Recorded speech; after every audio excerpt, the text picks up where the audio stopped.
Jesus Christ. And so, next up is the visit of the so-called Magi. And we introduced the subject a little bit. Magi being astrologers, but not in the sense of Gene Dixon. Astrologers in a more astronomical sense. They did, however, depending on their religious bent, they did ascribe certain influences or powers to the stars and planets. Now, that's been around for a long, long time.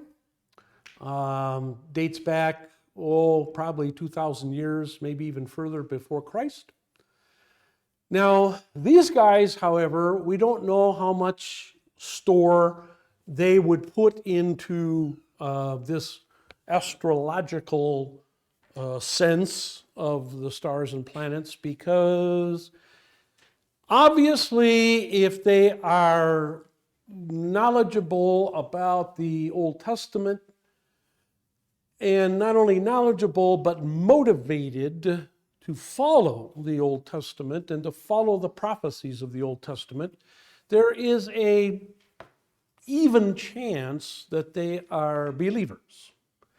As believers, they would not put any store or stock into the idea of heavenly bodies having influence on people here on earth. They would still, however, be very knowledgeable about the movement of these stars and planets, and they would be aware of future things that would happen, like eclipses, for example, solar eclipses, lunar eclipses. They would know when they were going to take place. They would also record them. They would predict them for happening in certain places. You may know that solar eclipses are very narrow on the Earth, right? You know that? Okay. So that when a solar eclipse happens, you have to go there usually. You have to go someplace unless you happen to live in a place where it's going to show up. With a lunar eclipse, that can appear to a whole country, a whole continent. Okay. So anyway, they would be able to predict within pretty good accuracy exactly where these things were going to happen. They would go, for example, they would maybe travel to India or China or Africa or someplace to see some of these things. Okay. So we can't say for sure when they're in Babylon that they're believers yet. Obviously, if they are paying homage to Jesus later on, giving him gifts and things like that, you would think they would be believers. And this is the verdict of the church. The church has declared them as saints and believers from early on. I mean, almost the very first writings of the old ancient church, early church fathers, ascribed them as believers. We would call them Christians. If that's the case, then they are not astrologers, as I say, in our modern sense. With, if you're a Gemini, this is going to happen to you today. If you're a Virgo, watch out for this. No, they wouldn't be doing that. Okay. So they're kind of a combination between astronomers and astrologers. Okay, a little bit of a combination between the two. They would probably be people who would be very knowledgeable as far as medicine, as far as mathematics, as far as whatever the sciences of the day. They would be your kind of, philosopher scientists. Some even refer to them as philosopher kings or kings of philosophy. And that's okay too. Whether they were actual kings or not, it's doubtful. Probably were not actual kings of anything. But they were probably pretty wealthy, probably made their own schedule, so to speak, were able to come and go as they please. And again, not only knowledgeable about things around Babylon, but knowledgeable about things in other parts of the world. And very knowledgeable, it sounds, about the Old Testament. So, all right. So we got these wise men, magi, whatever you want to call them. Not magicians, certainly, not court jesters or anything like that, but real scientific guys, right? Now, they see this star. This, of course, conjures up all kinds of weird and strange ideas among people. You get folks out there absolutely positive it's a conjunction of planets. Jupiter, Mars, Jupiter, Venus, Jupiter, whatever. Can't be. Can't be. You get people saying it's a star gone nova, supernova, explosion of a star, way off somewhere in the galaxy. Can't be. Can't be that either. You have others saying it's a comet. Can't be. No, not going to be a comet either. Meteorite. Can't be that. The point of fact is, it is just something supernatural, period. That's all. It's something supernatural. The Bible calls it a star in the same way that the Bible says the sun sets. Hello?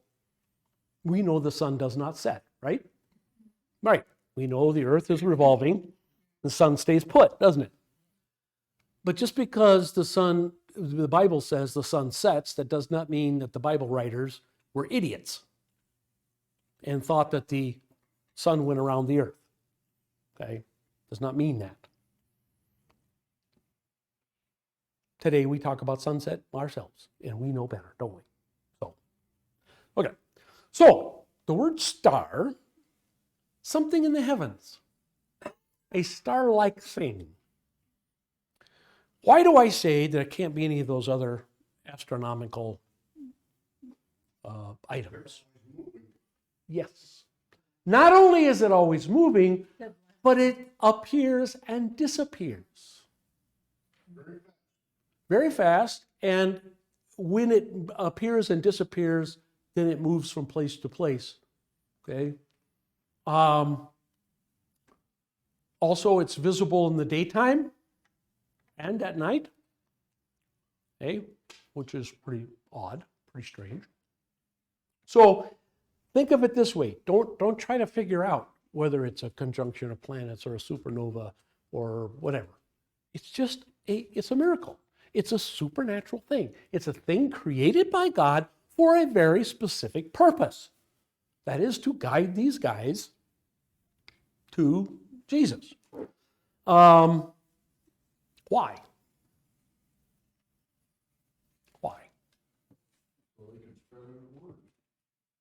Okay. Why a star? Why a star? Why not Jiminy Cricket? No, talking grasshopper. Why not Tinkerbell? It's bright. Okay. And it's something that they can follow. Okay. Because it's bright and it shines. It's light. Light.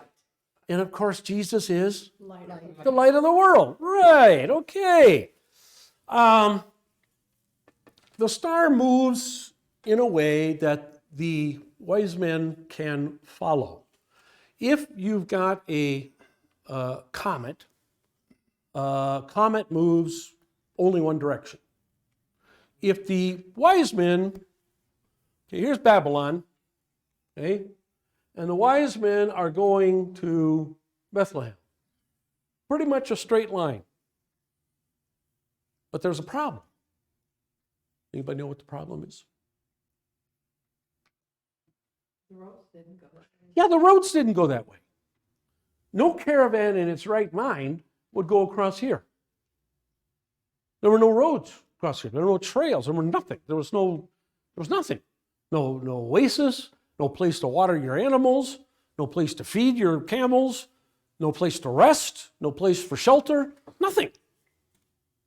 It would be suicide for somebody to take off from Babylon and take off across that desert.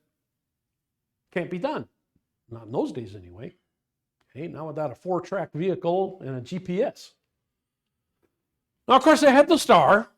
Okay, so the star, as I said before, God uses normal things, or even when he uses miraculous things, he very often uses them within the parameters of human experience. Like the crossing of the Red Sea. Talk a little more about that tomorrow on Sunday. But the crossing of the Red Sea, what does the Bible say? The Bible says strong east wind. Strong east wind piled the waters up, the Bible says. The Hebrew is very clear on that. Piled the waters up. Now, strong east wind is not miraculous, but a really, really big strong east wind is. In other words, so God takes something that is normal and uses it in a miraculous way. Manna still appears. You have it appearing around here every once in a while. Very rarely, but once in a while, mostly in the spring, sometimes in the fall of the year, you might go outside on a particular climatic day, and you might find little kind of balls of white stuff stuck to your creosote or to your bushes. Okay, it's like manna, which the word manna in Hebrew simply means what is it? Okay. So God takes manna, when it was already existing in the Sinai desert, and he expands it 1,000,000 times. Quail fly over the Sinai desert to this day. Okay? All he does, takes quail, multiplies it 1,000,000 times. Okay? So we got this amazing star, and the funny thing about this star is, okay, rather than put the wise men into danger of dying from exposure and other things, we follow the caravan route. Okay? Follow the caravan route, and so the star is not going straight east to west. The star goes northwest for a while, and then the star goes southwest for a while. Okay? Now, what star does that? What comet does that? What meteor does that? Nobody. Okay? That's why I say can't be any of those things. All right. Also, when they get to Jerusalem, they're lost. What do they do when they get to Jerusalem? Ask for directions. Why would they ask for directions in Jerusalem if the star was still telling them where to go? Hello? Why would they bother going to Herod? Hey, Herod, you got a king born in your kingdom somewhere. Whereabouts? Now, that's odd in itself. We'll get to that in a minute. So, folks, it disappeared. It led them as far as Jerusalem and then disappeared. Why? Why? Or they'd have to go to Herod. They would have to go to, maybe, but there's no magi in Jerusalem they could talk to. So the closest thing would be the advisors to Herod, right? In other words, Herod would have access to people who knew the Old Testament, okay? The scribes, Pharisees, etc., okay? He would have access to those. So it doesn't necessarily mean that they needed to see Herod. Of course they did. And, they're ambassadors, traveling ambassadors, and so going to see the king is kind of the thing to do. But the point is that what did Herod do? Herod's not a Jew, is he? No, Herod's an Idumean. He doesn't know much of the Old Testament. He knows just enough to get by. He knows just enough to play along with the sacrifices, things in the temple and the prayers and stuff like that, just enough to try to stay out of trouble. So, of course, what does he do? He goes and asks his advisors, hey, scribes, where is this Messiah supposed to be born? Bingo. Okay, Messiah is supposed to be born in Bethlehem, Judea. Now, here's the big question. Here is the $64,000 question. These magi know the Old Testament so well that they pick out a very ancient prophecy back from Moses. Moses, when did Moses live? Moses. When did Moses live? Come on, folks. This should be at the tip of the tongue. 1500 BC. 1500 years before Christ. You should have this memorized by now. 1500 years before Christ. Okay? Where is the prophecy about Bethlehem? In which prophet? Oh, come on, people. Come on. You wonder why I have 3 or 4 Bible classes? Yeah. It's Micah 5:2. Okay. Now, the prophecy about a star rising out of Judah is 1500 BC. Probably known by the people in Babylon by 700, 800. We knew there were Jews going that direction, the Old Testament, by that time. Prophecy of Micah. When is that? When is Micah a prophet? What's Micah a prophet?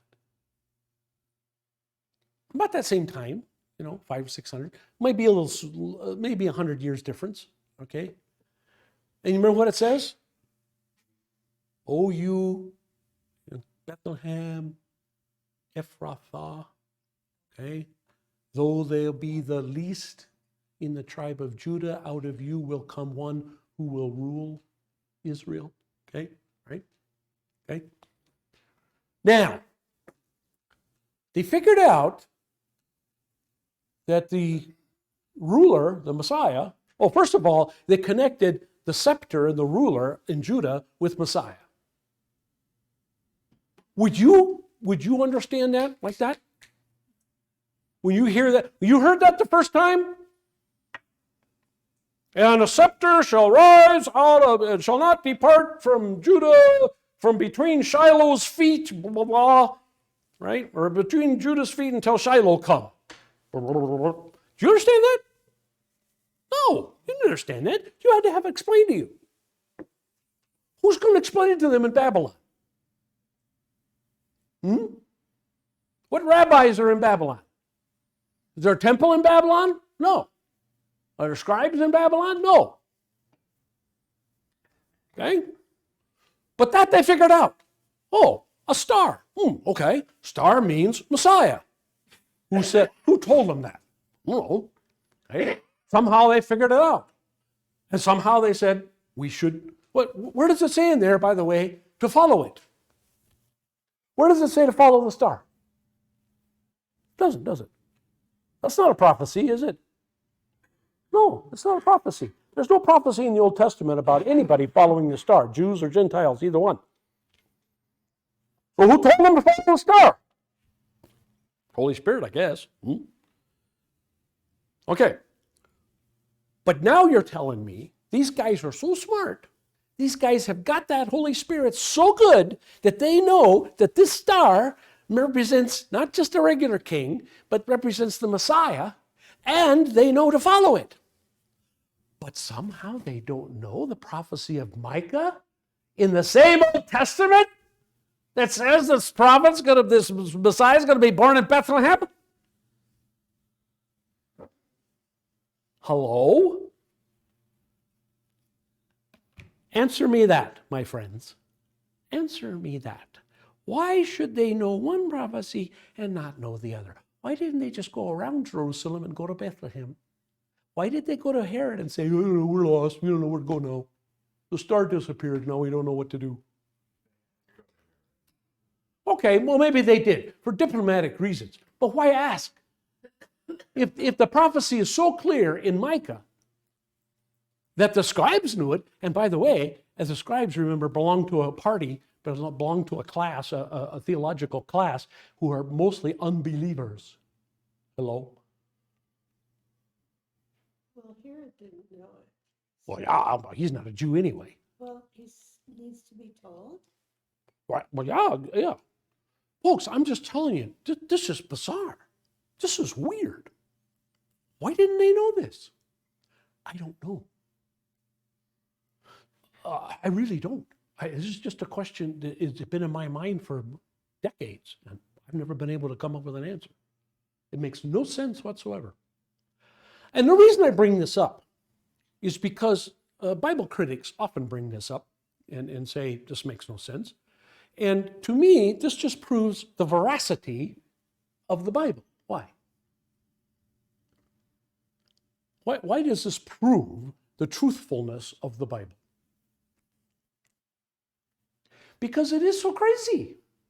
if you're going to write a holy book and you're going to try to convince the entire world to follow your beliefs, do you put something in your holy book that is this confusing? It's like, do you put something in your Bible like, let's see, David and Bathsheba? Do you take your one of your number one heroes and tell a story like that about him in your holy book? If you want to convince everybody to follow your religion, you tell a story like that about David? Committed murder, committed adultery, lied, cheat, steal, rob, you name it. Bum, total bum. You put that in there? You put a story in there about your king having 1,000 wives? If you want people to follow your moral book, the Bible? No, you don't do that. So again, do you put a story like this in there, which makes absolutely no sense? How the Magi knew to follow the star, knew what the star meant, but didn't know the Micah prophecy? You don't do that. You don't do that. It makes your book look dumb. Makes you look dumb. Okay? So this again just proves that no other holy book in the world does that kind of thing. Okay? No other holy book in the world lets the world see the warts on its saints. Okay? This just proves, I think, the veracity of Scripture. Okay? The truthfulness of the Bible. And that it's written by God, not by man. And so God puts stuff in there once in a while like this that just boggle our minds. Just to show us, hey, this wasn't written by some guy trying to figure everything out. Because if it was a human being trying to figure everything out, he wouldn't have put it that way. He would have put the Magi going around Jerusalem straight to Bethlehem. Okay. So they get to Jerusalem, of course. Herod, says, "Oh, make sure and tell me where you find this guy. When you find him, let me know. I'll come too. And I'll pay homage." Yeah. Okay. And they didn't seem to think anything of it. It wasn't until later, after their visit, that an angel warned them, don't you go back to Herod. You go back and tell Herod, first he'll kill you, then he'll go and kill the Messiah too, or try to. Okay. So, all right. So then the star appears again. And we're told, in the story, we're told that the star then appears to them at some point after they left Jerusalem, okay, and headed towards Bethlehem. And the star then stood over the house. Not the stable, but the house. Okay? The house. Okay? So, they're not in a stable anymore. Jesus not in a cradle anymore. I've already told you this many times. The creche scene, right, with the wise men and the camels and everything, no, didn't happen that way. They were not there. They were not there. The best estimate is 2 years. And probably not at night, and probably not on Christmas Eve. Okay, Jesus' second birthday. Probably in the spring of the year, April, March, May, maybe, and 2.5 years down the road from December 25th, 6 BC. Okay, because Herod dies in 4, so he has to give the order to kill the children in Bethlehem before he dies, and he dies early spring, 4 BC. Okay, so this has to be before that. We figure at least a year, maybe even 2 years. All right. What else do you want to know about the wise men? Anything? Yeah. How did it become changed to Christmas Eve and Christmas? How did that all and then how did that evolve to be that time frame? Well, a couple of things happened. First of all, it was probably winter. Okay. Winter in that part of the world, that's about the same latitude that we're at, okay, give or take. So winter in that latitude is mild enough that you can be out with your sheep in the wintertime. Wrap your cloak around you, and the sheep are fine, but keep an eye on them. Very early in the church, within less than 100 years of the time of after Jesus' ascension, after Pentecost. Less than 100 years after Pentecost, people began celebrating the birth of Jesus on December 25th. Or, well, that was a Julian calendar, so it's a little different, but on December 25th. This was mostly in the East, mostly in Alexandria and Baghdad, Antioch, Syria, Constantinople. It made its way over to Rome. When it got over to Rome, by that time, Rome was pretty much Christianized, and they wanted to get rid of the festival to the sun god, and so they replaced it with the Christmas celebration. We have historians in the early church who were alive before the fall of the Roman Empire. Okay, when the Roman Empire fell in pieces, but before the sack of Rome, let's say, these guys lived before the destruction of Rome, and they were able to go into the Roman archives and actually see with their own eyes the census reports from various parts of the world.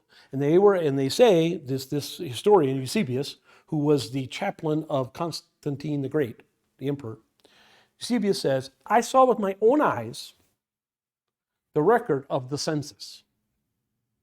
Okay? I saw the record of the census, and Jesus was born in Bethlehem on December 25th. Okay? Now, those in the East, when the calendar changed, those in the East decided to go with January 6th. And that became the appearance of the Magi celebration, Epiphany. What happened is the two stories combined. They were combined by St. Francis of Assisi, who lived about 1340. And Francis put those two stories together. Put the story of Christmas Eve and the shepherds together with the story of the wise men coming from the east. And he made the first creche, the first nativity scene, using real animals, by the way. You know, St. Francis, the patron saint of the animals, right? You know, the Catholic churches around here, you know, blessing of the animals on St. Francis Day. Yeah, okay. He was a big friend, very big friend of animals. Anyway, and so he made the first nativity scene, 1300s, and he used real animals. And he thought it would be really cool to have camels included. And it would be really cool to have wise men included. Got to put the whole thing together. And so, from that day forward, nativity scenes have both Christmas and Epiphany put together. Yes? In El Paso, I don't know if they had it up on the east side, on the southeast side. Uh-huh. There was Posada? a mega church, Oh, yeah. and every Christmas, Yeah. $25. They had everything there. I Yeah. mean, it was massive. It was massive, yes. I mean, there were hundreds Yes. of animals, and the manger was up a little bit, and the lighting was just. I went once, and it's impressive. It is. I didn't realize it was a theatrical presentation. It wasn't a biblical. It didn't follow the Bible because there were so many animals. Right, that right. Egypt would have been. Yeah, yeah, lost. yeah. They're lions and tigers and bears, right? Yeah. In Tucson, In the 60s, First Baptist Church had a live nativity. did they? Yeah. Our Wells Church in Marana does a live nativity. We should all go up there. Sometime, I'm sure Adam would get a big kick out of that. Have you ever seen it? Is it pretty I've never seen it. biblical? No.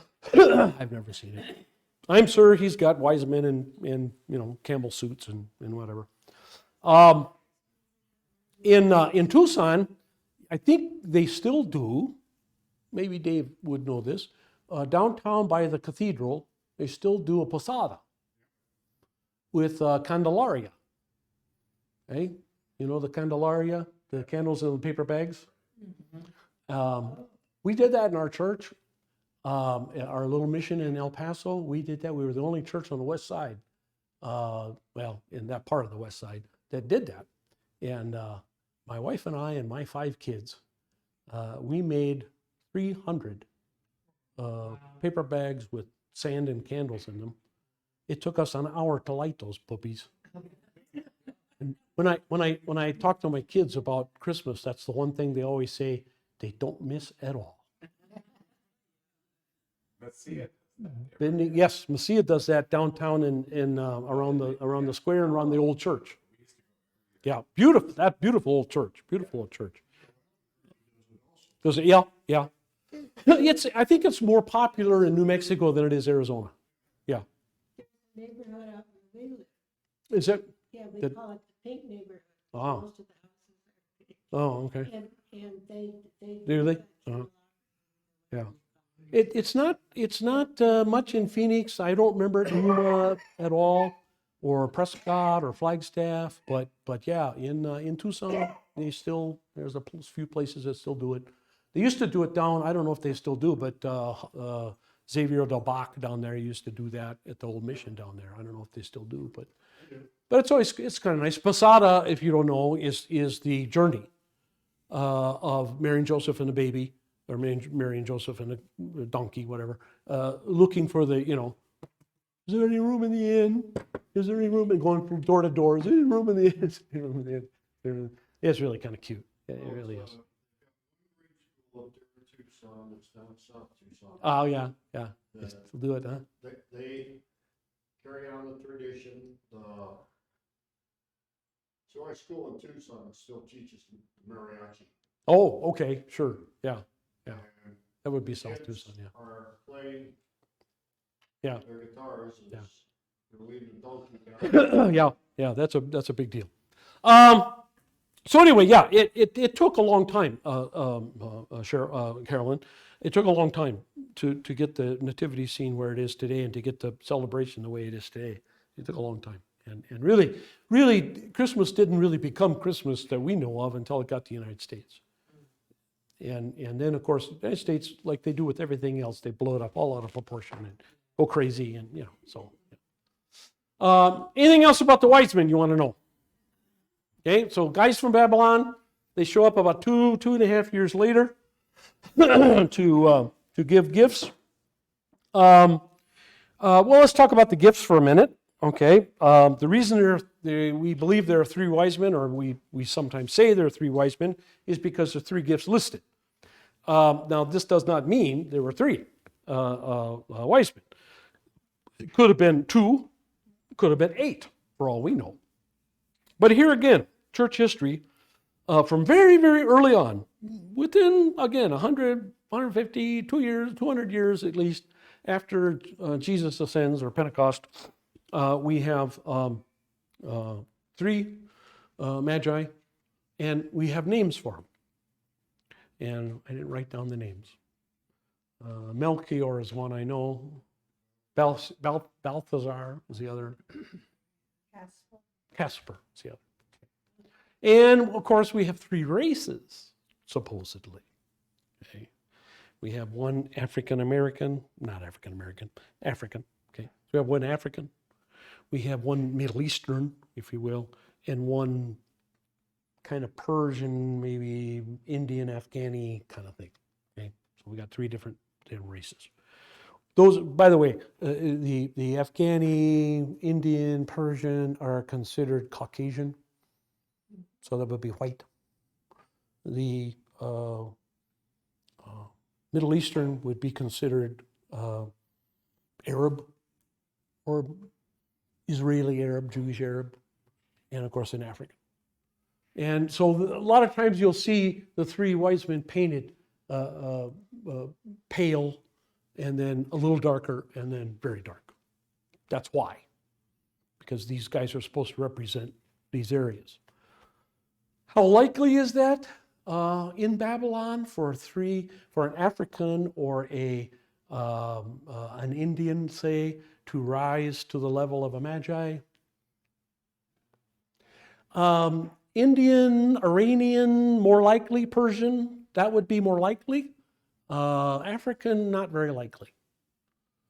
But then again, the African could be Ethiopian, in which case the Babylonians had great respect for the Ethiopians because the Ethiopians were considered very, very wise, religious people. And of course, the Ethiopians were, many of them were converted to Judaism during the days of Solomon. And this was the land of Sheba, okay, Queen of Sheba, who went to Solomon and learned great wisdom from him, took it home with her. They also believe, many people also believe that that's where the Ark of the Covenant is to this day. Rests on Elephantine Island in the middle of Lake Kinyaka or something like that in Ethiopia. What's that? Well, again, he would be, Indians are considered Caucasians. Persians also considered Caucasians. They come from the Caucasus. Okay, so Caucasians can be almond skinned. They don't have to be Nordic looking or Saxon looking. They can be, yeah, no. Yeah, he did. No Canucks. No, Great White North. No. So anyway, three gifts: gold, frankincense, and myrrh. Many representations, gold representing royalty, richness, power, frankincense, also sometimes royalty, sometimes frankincense is kind of priestly or prayers kind of thing, and then myrrh would be something that would be preparing a body for burial. Myrrh is kind of ointment that was put on Jesus after he was taken from the cross. So a lot of church historians, church scholars, Bible scholars say, well, okay, one represents his kingship, one represents his priestly function, and the other represents the fact that he's a sacrifice. Yeah, sure, why not? Again, could have been 5 guys with gold, 3 guys with frankincense, and 2 guys with myrrh, or whatever. So the 3 is unbiblical, no proof whatsoever of that. And as far as the size of the gifts, the amounts of the gifts, unprovable. The most guess is that this provided them finances for their trip to Egypt. And this would explain why some historians believe that they traipsed all the way down to the very bottom of Egypt, all the way down to Aswan. I doubt that seriously, but some people claim that. There's a lot of myth and legend into these early stories of Jesus, which we'll talk about in a minute with his youth. It's just, you just can't prove any of it. Neither history nor the Bible can really help you out. You just have to, shrug and say, well, I guess some of it's possible, but yeah. I've always been amazed that the Bible let Jesus be a child. Yeah. Because nowadays, no, you're being indoctrinated at the age of 3. Yeah. If you read holy books, okay, you look at the Upanishads, look at the Bhagavad Gita, look at the Quran, look at the Tao, sayings of Confucius, none of them cover the infancy and youth of their object, Buddha, for example.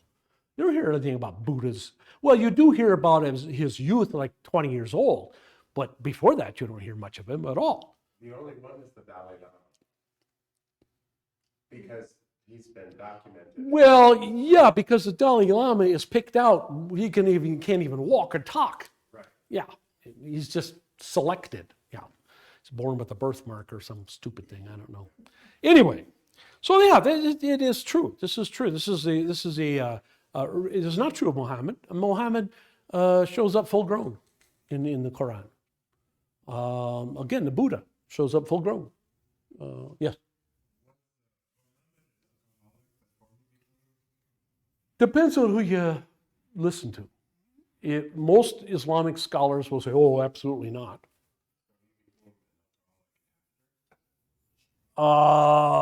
I don't think he ever stopped being one.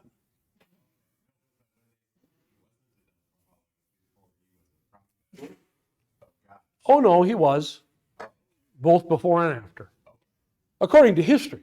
That's just according to history, not according to the Quran or according to Muslims. So does the Quran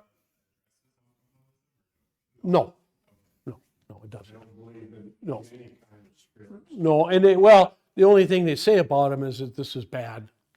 This is not something you do. Yeah. And they will say there's bad examples in the past. They don't mention Muhammad, but okay. Okay, so that's enough on the wise men. Let's proceed. That's done. Visit of the Magi. Okay, flight to Egypt. We talked a little bit about that. Let's talk a little more. Excuse me? No. That's Moses. Micah before the Babylonian captivity. Babylonian captivity began at 586. And so, yeah, I would say 600 is a good rule of thumb. Isaiah, remember, about 750, give or take. Yeah, always remember Babylonian captivity, 586. Isaiah 200 to 250 years before that, depending on which timeline you use.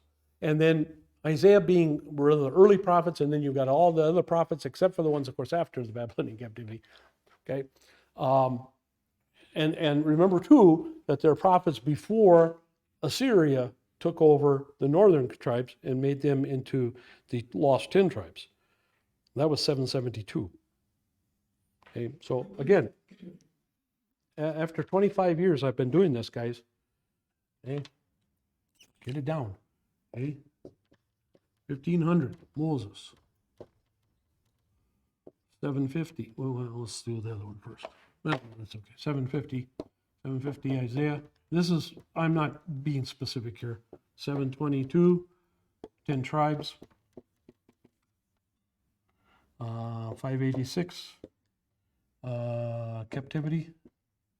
Okay, so these are really important milestones in the Old Testament that if you know them, then you can fit, David 1000, Solomon after that, of course, then the split of the two kingdoms, and then you can put a whole bunch of prophets in here between Isaiah and the prophets to the prophets who prophesied to the north. Okay. Okay, and then here the prophets who prophesied to the south, that is the kingdom of Judah. Okay, put them down there. Micah was in there. All right, and then of course Babylonian captivity, and then you got 70 years of the captivity. Okay, and then so take 70 away from that, and so you got what 516, 515, and that's the return. So then you can figure that, and then in the middle here you've got people like Jeremiah, Daniel, Ezekiel, you got them in there. And then after the return, you've got guys like Zechariah and Malachi. Okay, Malachi is the end. And he ends about I'm going to say 450, maybe 425. So there's the entire Old Testament. Moses, of course, writes the first 5 books. And you got Abraham, 2200. And the flood, let's call it 24. Okay, so there, the whole Old Testament, bingo. And of course, Jesus. Well, we won't call him. We'll call it 6 BC. Jesus down here. Okay, bingo, done. Yeah. Do you know a website we can pull this down from? That you were taught off of or anything? Because I'd love to find this on a website and print out an actual sheet. Sure. It would take me a little time to find one that gets printable and easy to look at. I passed it out a number of times, but I was looking at that. yeah. Oh, But it's missing because you just hit the high one. right, yeah, right, This one, I'm thinking that it will list right. There are those, yeah. all the prophets. Yeah. Yeah, yeah. I mean, the one you gave us was very helpful, which made me. Yeah. Well, yeah, there are books, but you don't want a book. You want something you can send out or, yeah. Gotcha. Let me look around a little bit. I'm sure there's out there. I just, since I have mine in my head, I don't bother to look it up, but let me look around, see if I can find one. Okay, so anyway, trip to Egypt. So they go to Egypt, probably stayed among their own people. Probably a lot of Jews in Egypt by this time, lots and lots and lots. Population of Jews in Alexandria is half the city, if not more. We know that Jeremiah, for example, took a whole lot of Jews to Alexandria before the Babylonian captivity. They escaped Judah before the Babylonians came in and carted everybody off. That's where Jeremiah died, most likely.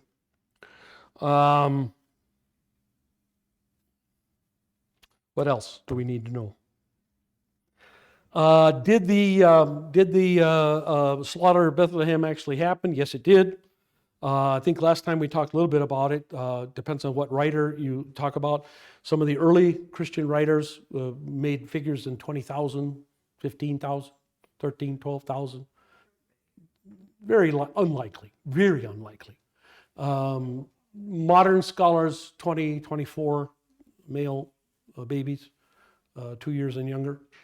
More likely, place like Bethlehem, small village. So yes, why isn't it in the Roman records? Why would it be? What do the Romans care?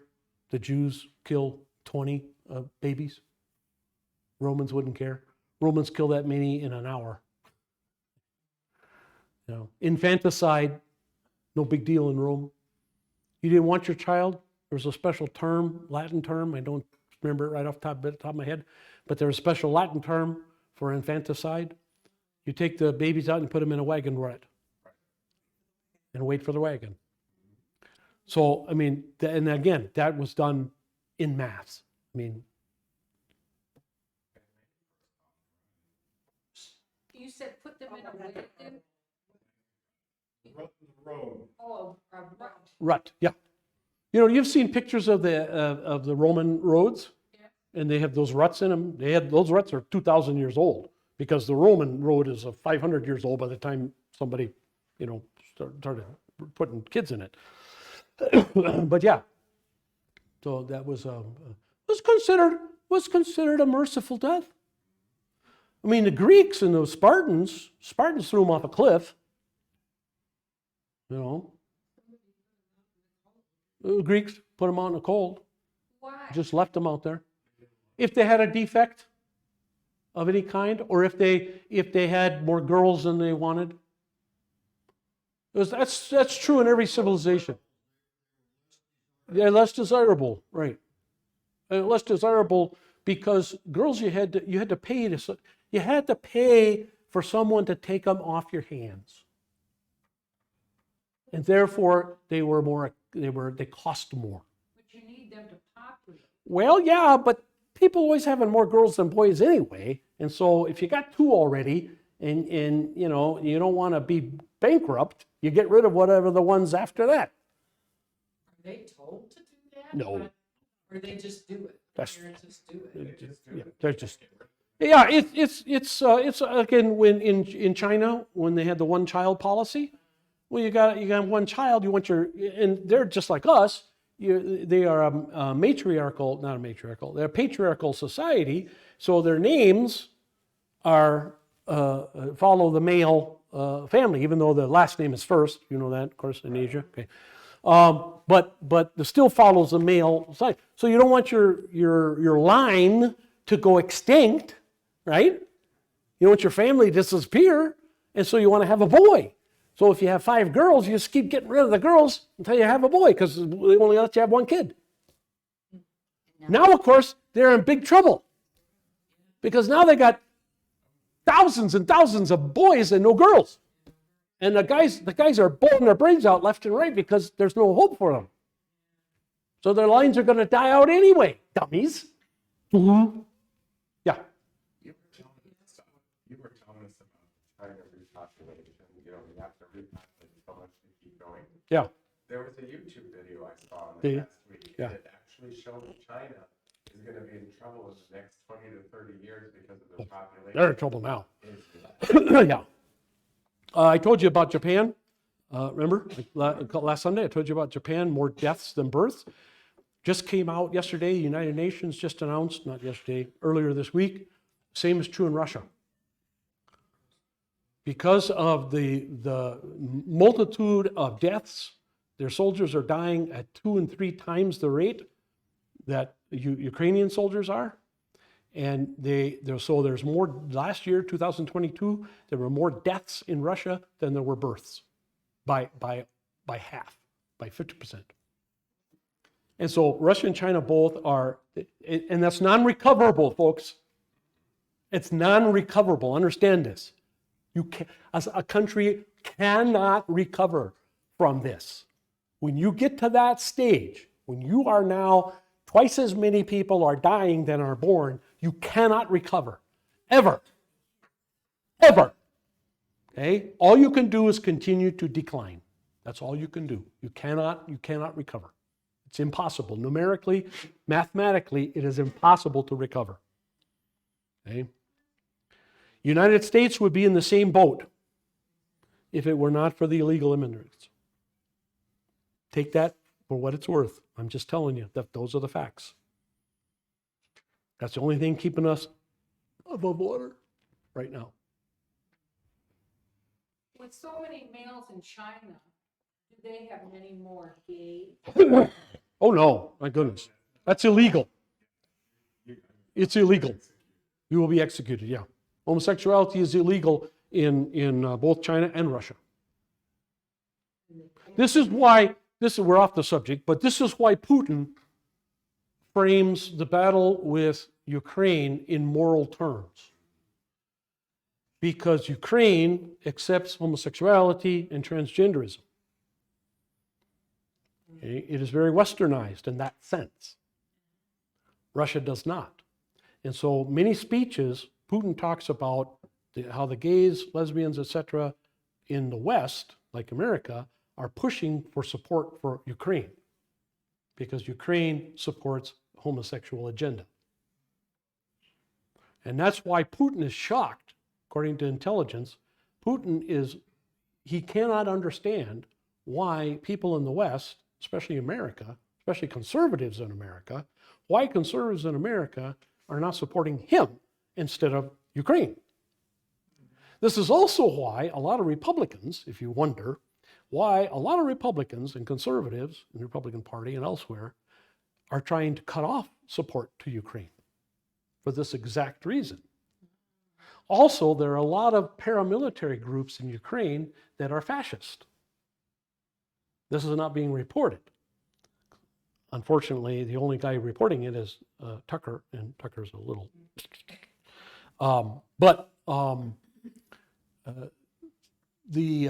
when the Russians refer to the Ukrainians as Nazis, this is why. Because during the time when Ukraine broke away from the Soviet Union, the first leaders in Ukraine right after that were fascist-leaning, I would say, kind of apologists for Germany, apologists for the Nazis. Okay, they were people whose parents and whose families supported the Nazis when the Nazis came into Ukraine.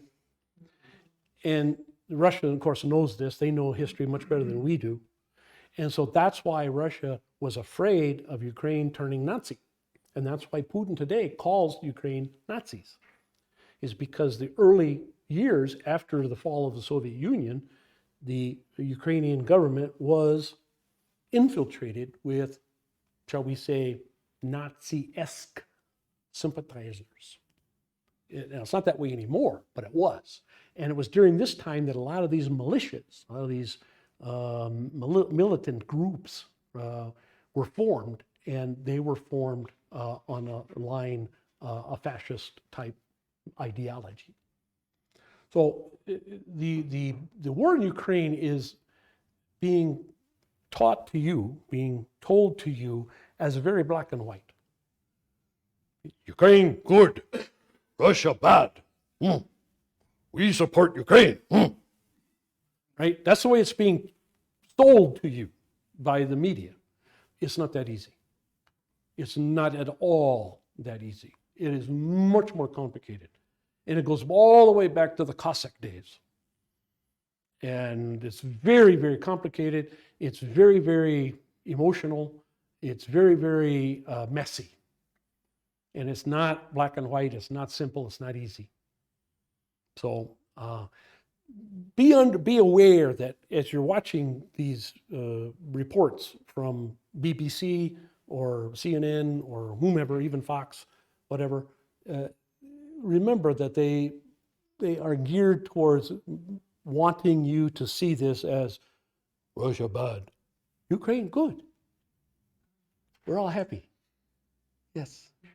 And it's not that. It's like anything else. It's like any other war. Yeah. It's never that easy. It's never black and white. Yeah. Bruce? If anybody's interested, just go to YouTube and search Ukraine, and there's a lot of history going back, Yep. like you said, to the Cossacks. Oh, yeah. Why Yep. And